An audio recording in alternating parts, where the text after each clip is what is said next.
Alhamdulillah kembali lagi di salah satu sesi yang selalu ada di Semanggi University, yaitu bedah buku. Dan kali ini kalau melihat yang namanya Salsa di sini pasti tidak asing kalau kita ini dari Coffee Shop ya. Dan seperti biasa hari ini saya tidak sendirian, saya ditemani dua teman saya yang sangat pintar luar biasa. Apa kabar teman-teman? Baik Ibu, baik semuanya. Baik. Ibu Salsa baik. Alhamdulillah baik juga. Gimana hari ini? Sangat baik. Oh, sangat baik. Itu salah satu jawaban terbaru kita nih Itu buat. adalah jargon kita yang baru. Oke, gimana kabarnya Mas Abin tadi, Mas Dewi lagi, Mbak Dewi dan Mas Abin baik ya. Dan kita nge-record ini pas puasa teman-teman dan udah mau lebaran. Gimana nih persiapan untuk menyambut lebaran? Mbak Dewi boleh. Persiapan baju lebaran udah, persiapan mental bertemu dengan keluarga sudah. Untuk ini ya, menjawab ditanya kapan gitu ya. Kalau Mas Abin sendiri gimana? Kalau saya kan sangat-sangat bersandar kepada Atomic Habit ya. Jadi karena kita lagi bedah buku ini, saya udah mulai menerapkan hal-hal kecil yang akan diterapin pas lagi nanti lebaran. Berusaha untuk nggak peduli aja sama omongan-omongan yang ya nyelekit karena Atomic Habit juga ngajarin untuk kita bakal bertumbuh 1% setiap hari. Gitu. Oke, good. Oke, tanpa basa-basi, teman-teman di sini mau kita mau brainstorming, bedah juga salah satu buku yang berjudul apa nih? Atomic Habit ya? Atomic Habit punyanya James Clear. Punyanya James Clear. Itu adalah buku, salah satu buku yang bestseller di Times New York. Dan saya adalah salah satu orang pembacanya yang nggak selesai karena aplikasinya sangat-sangat rumit tapi sangat-sangat bagus. Jadi harus berpikir keras. Oh gitu. Iya. Maksudnya ketika kamu baca kamu harus bisa pahami betul-betul. Iya, saya harus orang yang harus paham terus aplikasikan baru kita pindah ke bab selanjutnya. Oh, nice banget.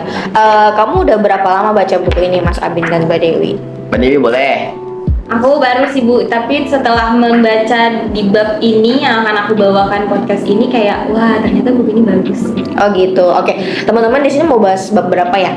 Kita akan bahas bab 3 yang dimana judulnya adalah bagaimana membangun kebiasaan yang lebih baik dalam 4 langkah sederhana. Jadi dalam buku ini, dalam bab ini lebih tepatnya dijelaskan kita punya 4 langkah sederhana, di mana 4 langkah ini adalah langkah yang akan mengacu pada pertumbuhan kita ke depannya. Kayak gitu. Jadi kalau misalnya kita ingin bertumbuh, tapi kita nggak punya jalur kan kadang-kadang itu sulit ya. Nah, akhirnya si buku ini ngarahin kita punya 4 langkah, di mana 4 langkah ini akan ngarahin kita ke tempat yang lebih baik. Kayak gitu. Apakah di sini ada acuan? Kan ini kan membangun kebiasaan atau ke arah yang lebih baik. Ada acuannya nggak sih kayak kamu itu lebih baik 1% setiap harinya tuh kalau merasakan hal ini, indikator-indikator tersebut gitu. Indikatornya sih ada Bu, karena memang 4 langkah ini tuh ada di dalam bab ini gitu loh. Oh gitu, oke. Mungkin boleh langsung kali ya dibahas karena kita penasaran banget ya Sobat Semanggi gimana caranya kita bisa berubah setiap hari 1% lebih baik dibanding kita nggak berubah sama sekali kan. Dan bahkan di bab 4 ini dibahas bahwa gimana caranya supaya kita memiliki kebiasaan yang lebih baik karena kebanyakan dari kita itu sulit untuk melakukan kebiasaan yang lebih baik. Contohnya bangun pagi, sesepele itu itu nggak mudah bagi setiap orang dan sepertinya di buku ini akan dibagikan 4 langkahnya buat teman-teman contoh di rumah. Silakan. Siapa dulu? Oke, ini being relax aja ya. Kita ngobrol relax aja. Kenapa? Karena kita nggak akan menggurui satu sama lain. Kita hanya akan sharing satu sama lain. Dan kalau misalnya kalian punya opini lain, kalian boleh langsung share di kolom komentar di bawah ini. Sip. Oke, first of all, bab 3, bagaimana membangun kebiasaan yang lebih baik dalam 4 langkah sederhana. Sebelum ke 4 langkah sederhana, ada salah satu psikolog namanya Edward, kita bilangnya Edward. Nah, si Pak Edward ini punya penelitian untuk kebiasaan. Siapa Pak Edward? Pak Edward adalah seorang psikolog terkenal yang meneliti tentang perilaku satwa. Jadi dia punya satwa, namanya dia punya kucing. Oke. Si kucing ini ditaruh di sebuah kandang, di mana kandang tersebut punya tuas yang ketika ditekan tuasnya, kandangnya terbuka, di depannya ada makanan. Sedangkan kita semua tahu kucing atau hewan adalah makhluk yang nggak berakal, cuma punya intuisi. Iya, punya insting aja ya. Iya, dan kebiasaan sama kayak tadi, kebiasaan adalah sebuah hal yang bukan karena akal, tapi karena intuisi. Karena kita terbiasa melakukan hal tersebut. Kayak autopilot gitu ya. Iya, betul. Makanya si Pak Edward ini bikin si kucing untuk ngarahin si kucing untuk nekan tuasnya. Supaya dia bisa makan. Iya, jadi ketika si kucing ini nekan tuasnya, dia dapat makanan. Ketika kucing ini nekan tuasnya, dia dapat makanan. Percobaan pertama, dia dapat angka 160 detik kucingnya. Kurang lebih 3 menitan, hampir 3 menitan. Terus percobaan kedua, itu ada di angka 90 detik. Percobaan ketiga dan seterusnya sampai percobaan ke-30 mencapai angka 6 detik. Itu artinya pada satu hari si kucing itu belajar, dia melewati kurang lebih hampir 120 sekian detik untuk sampai di kebiasaan untuk nekan dan dapat makanan. Nah, kalau kucing aja bisa bertumbuh karena kebiasaannya terus diulang-ulang, apalagi kita sebagai manusia yang punya intuisi, punya akal dan lengkap. Itu adalah hal yang disampaikan Pak Edward ke para pembaca Atomic Habits kayak gitu. Wah, keren banget ya. Langsung dikasih perumpamannya adalah sebuah hewan yang dimana kalau hewan aja bisa, kenapa kita enggak? Dan di situ dibuktiin ya bahwa di awal-awal untuk menerapkan sebuah kebiasaan memang perlu effort waktu. Betul. Ya, yang dari 1 menit lebih dia cuma 6 detik untuk bisa dapetin apa yang dia butuhkan gitu. Mungkin ada contoh lainnya atau apa? Nah, di sini ada lagi dalam bukunya mengapa otak membangun kebiasaan. Nah, di sini di buku ini kebiasaan adalah perilaku yang telah diulang dengan frekuensi cukup untuk menjadi otomatis. Proses pembentukan kebiasaan dimulai dengan upaya coba-coba. Jadi apapun yang kita coba itu nanti akan menjadi sebuah kebiasaan. Gitu. Nah, di lingkaran umpan balik atau feedback, perilaku manusia mencoba gagal, belajar mencoba cara lain lagi melalui latihan gerakan yang tidak berguna pelan-pelan hilang dan aksi-aksi berguna mengalami perbuatan, begitulah kebiasaan terbentuk. Jadi apapun yang kita lakukan berulang-ulang, kalau gagal coba lagi, itu akan menjadi sebuah kebiasaan. Kebiasaan gagal maksudnya. Jangan ada kebiasaan yang memang jangan diulangi lagi kegagalan yang sebelum-sebelumnya. Oke. Dan poin itu mengajarkan kita untuk tidak takut mencoba ya. Iya. Karena pernah nggak sih dengar cerita orang yang gini, awalnya aku coba-coba jualan dan lain sebagainya, terus akhirnya aku jadi pengusaha, akhirnya usahanya meledak. Nah iya, dan itu salah satu bukti yang memang kita sering banget lihat di kehidupan kita gitu ya. Sebenarnya di buku ini juga disinggung Bu soal coba-coba. Jadi di bab 3 ini, si kucing ini benar-benar awalnya coba-coba. Jadi si kucing ini ngendus-ngendus setiap ruangan, ngendus-ngendus setiap pojok yang ada di kandangnya dia, ngendus-ngendus setiap tempat makan, sampai dia nemuin sebuah tuas, di mana tuasnya awalnya dijilat, awalnya diusrek-usrek, terus abis itu tiba-tiba entah sengaja atau enggak, atau intuisinya kayak gimana, ditekan sama dia, baru kebuka. Yang pada artinya ya tetap harus coba-coba. Karena apa? Karena ujung-ujungnya kebiasaan yang nggak dicoba-coba atau nggak ada jalan lain ya stagnan, cuma satu aja. Nggak akan tahu ujungnya juga. Betul. Nggak dicoba. Apakah yang tadi teman-teman dibahas tadi menurut itu adalah langkah pertama, atau memang katanya ini pembukaan aja yang tadi? Itu cerita Bu, cerita. Oh, Nah, ceritanya. di sini nanti ada 4 petunjuknya Iya, nih. kita akan dapat 4 petunjuk. Nah, dari pengetahuan secara kerja tadi kan ada 4 langkah ya Bu. Nah, ini 4 langkahnya. Yang pertama petunjuk, kedua gairah, ketiga tanggapan, dan keempat ganjaran. Dan semua itu dari keempat itu membutuhkan waktu. Oke. Bisa dijelasin nggak maksudnya dari 4 langkah tersebut? Kan kalau biasanya kita kalau langkah-langkah cuman baca aja, kadang nggak tahu ya maksudnya, sehingga kita nggak bisa eksekusinya. Mungkin teman-teman di sini bisa nih share pendapatnya terkait 4 langkah tersebut. Jadi gini sih, soal pertama kan ada 4 ya. Pertama petunjuk, kedua gairah, ketiga ganjaran, keempat tanggapan. Nah, di bagian petunjuk ini adalah kita ambil contohnya, case-nya adalah kucing yang tadi ya. Petunjuk ini, si kucing ngelihat beberapa petunjuk di mana ada tempat makan, tuas. Oh, maksudnya petunjuk itu melihat clue dan lingkungan sekitar kita ya. Setelah dia melihat clue, dia mendapat petunjuk, terus dia mendapat gairah. Kayaknya kalau misalnya gue coba salah satunya, gue bakal nemuin suatu hal yang beda. Ketika gue coba, pasti gue nemuin suatu hal yang baru. Nah, sama kayak ketika kita coba hal baru, kita pasti dapat hal yang baru, pengalaman baru, ilmu baru. Nah, kemudian ada yang namanya tanggapan. Ketika kita sudah selesai terkait si gairah ini, kita mulai melakukan reaksi. Kita mulai menanggapi terhadap clue yang ada. Kayak tadi, kucingnya ngedusel-dusel di setiap pojok, terus mulai nekan tuas, dan akhirnya tuasnya terbuka. Setelah berhasil terbuka, setelah berhasil menanggapi dan akhirnya dapat apa yang dia mau, si kucing dapat ganjaran. Ganjarannya adalah makanan yang udah disediain di depan pintu yang terbuka tadi. Jadi pada akhirnya ketika 4 ini berjalan secara lancar, secara nggak langsung kita pasti bakalan dapat ganjarannya. Entah kita satisfying, merasa puas atau merasa senang, atau bahkan ganjaran-ganjaran yang dikasih orang sama eksternal, kayak reward dari orang lain, terus abis itu penghargaan, terus kemudian diakui. Manusia sangat-sangat suka akan diakui. Oke, kalau dari Mbak Dewi sendiri mungkin Nah, ada kalau aku tanggapan mungkin lain. ngambil dari buku, karena di buku ini memang udah dikasih contoh banyak, tapi salah satunya ada ini, petunjuk. Pertama, Anda mencium wangi donat ketika berjalan di dekat kantor. Itu petunjuk, Bu. Dan terus lanjut bergairah. Anda mulai menginginkan makan donat. Itu dia bergairah, gue pengen makan donat. Terus yang ketiga, tanggapan Anda membeli donat dan memakannya. Lalu yang terakhir, ganjaran. Anda memuaskan hasrat Anda untuk makan donat tersebut. Gitu. Kenapa dalam membentuk kebiasaan kita harus mengikuti 4 langkah ini? Kalau tadi kan maksudnya ya itu kan contoh. Kan tapi kita nggak mau punya kebiasaan makan donat.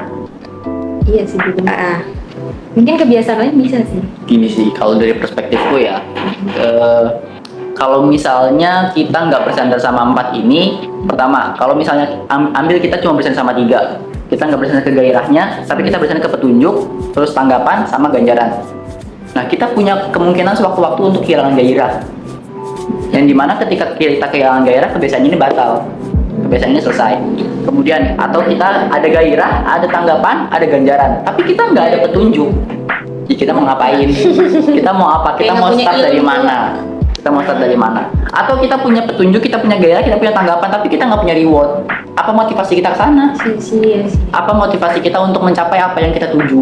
Kalau kita nggak punya rewardnya atau kita nggak punya goalsnya. Terus kemudian kita punya petunjuk, kita punya gairah, tapi kita nggak punya tanggapan, sedangkan kita punya ganjaran. Kita tahu ganjarannya, tapi kita nggak tahu eksekusinya. Si ganjarannya yang akan tetap jadi mimpi aja. Iya, Si betul. ganjarannya akan tetap jadi angan-angan, dan itu nggak akan tercapai. Makanya 4 ini adalah bersandar satu sama lain, kayak gitu. Oke, mungkin bisa dikasih contoh. Kalau tadi kan petunjuknya adalah sesuatu yang memang jauh dari sebuah contoh untuk membangun kebiasaan gitu. Mungkin dari Mbak Dewi sama Mas Abin bisa kasih contoh.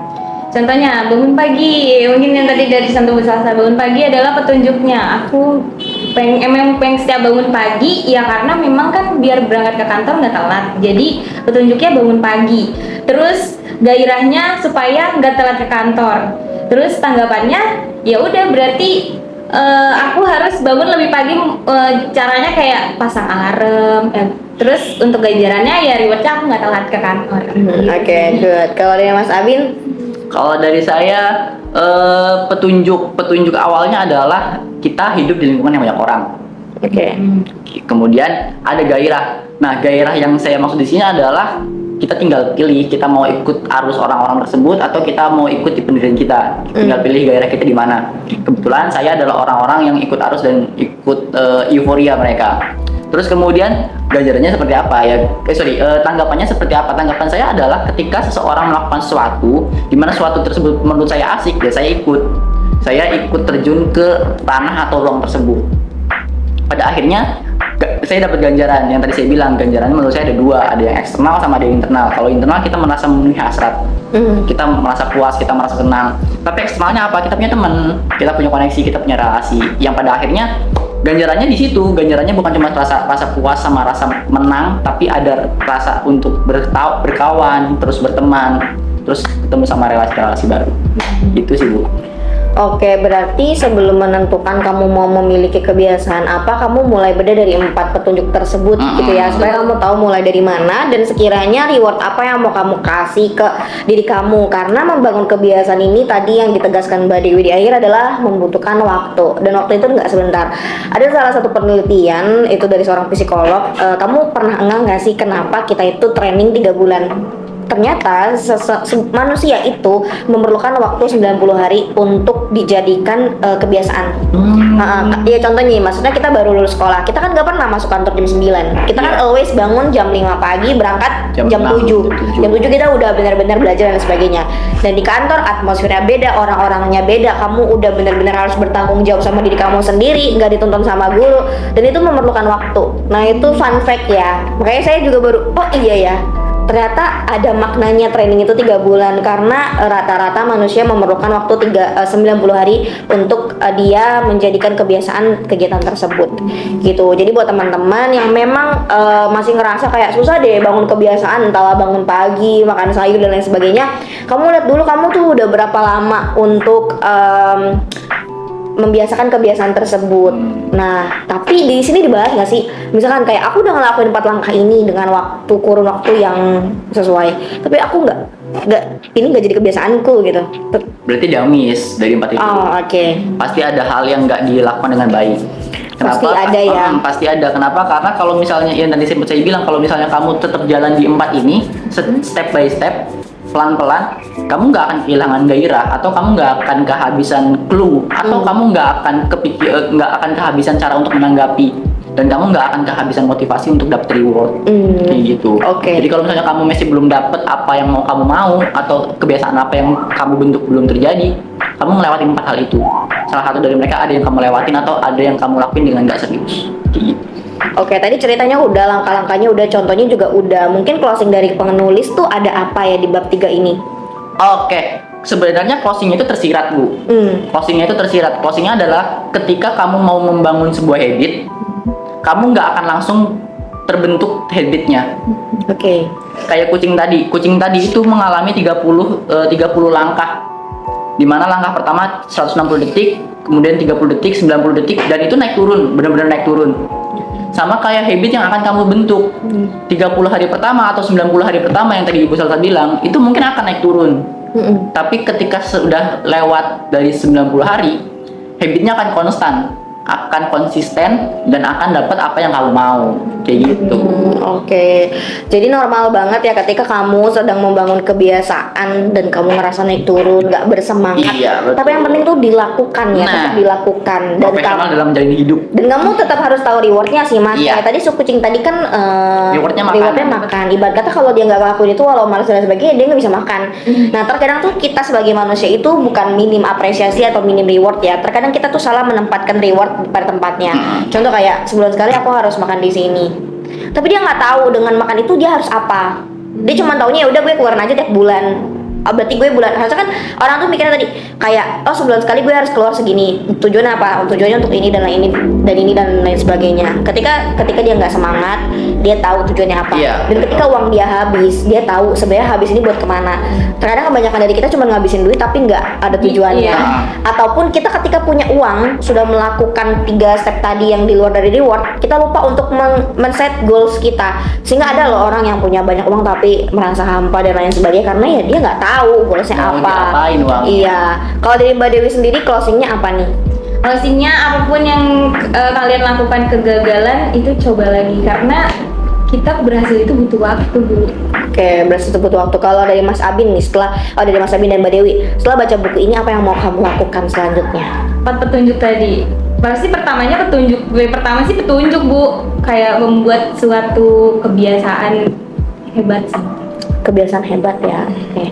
Kalau Mas Abin akan ngelanjutin baca buku ini karena 4 petunjuk ini nggak akan cukup kalau nggak dilanjutin sama bab selanjutnya. Karena bab selanjutnya terdengar sangat menarik. Oke.